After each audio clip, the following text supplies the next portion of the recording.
Bike या car को चलाने के लिए अब आपको दो चीजें भूल जानी पड़ेंगी। जी हाँ, पेट्रोल और डीजल को भूल जाइए, क्योंकि अब बिहार ही नहीं बल्कि पूरे देश के ऐसे वाहन बंद होंगे। कुल मिलाकर बात करें तो एक तरह से पेट्रोल डीजल से चलने वाली गाड़ियों को बंद करने का एक अनौपचारिक ऐलान ही कर दिया है नितिन गडकरी ने। अब बहुत जल्द 36 करोड़ वाहन बंद कर दिए जा सकते हैं। इसे लेकर ताजा अपडेट और गडकरी के ऐलान की चर्चा करेंगे और इस वीडियो में ये भी जानेंगे कि आखिर पेट्रोल डीजल नहीं तो फिर कैसे चलेंगी गाड़ियां। हालांकि आज के दौर में इलेक्ट्रिक मार्केट ने भी इस सवाल का जवाब जरूर दिया है, लेकिन असली पिक्चर तो अब शुरू होने जा रही है, जैसा कि नितिन गडकरी ने कहा है। केंद्रीय सड़क परिवहन और राजमार्ग मंत्री नितिन गडकरी ने संकल्प लिया है कि वो भारत में चलने वाली 36 करोड़ से अधिक पेट्रोल डीजल वाली गाड़ियों को बंद करके ही दम लेंगे। इसके बदले में हाइब्रिड गाड़ियों को बढ़ावा दिया जाएगा। इसलिए उन्होंने देश को ग्रीन इकोनॉमी बनाने के लिए हाइब्रिड गाड़ियों पर वस्तु और सेवा कर यानी कि जीएसटी कम करने की वकालत भी की है।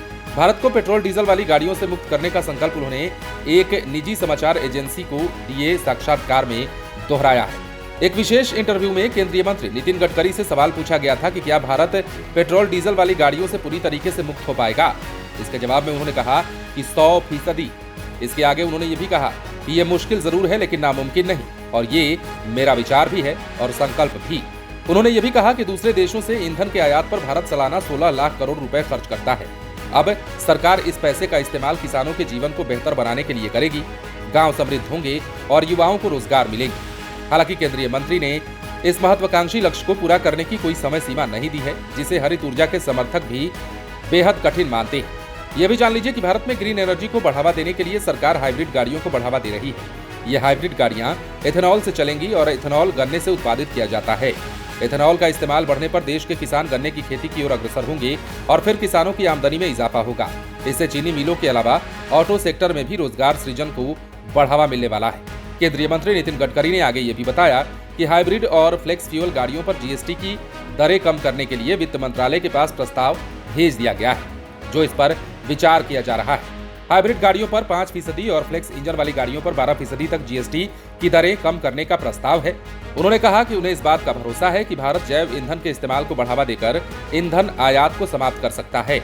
नितिन गडकरी ने यह भी बताया कि साल 2004 से वैकल्पिक ईंधन की वकालत कर रहे हैं। उन्हें भरोसा है कि आने वाले 5 से 7 सालों में चीजें बदल जाएंगी।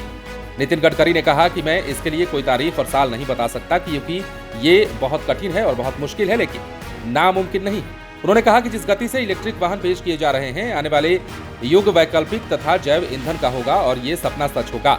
बजाज, टीवीएस और हीरो जैसी कंपनियां भी फ्लेक्स इंजन का इस्तेमाल करके मोटरसाइकिल बनाने की योजना पर काम कर रही हैं और इसी तरह की प्रौद्योगिकी से बने तिपहिया भी आने वाले हैं।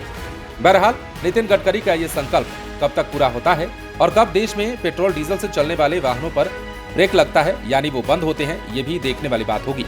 बने रहें लाइव सिटीज के साथ।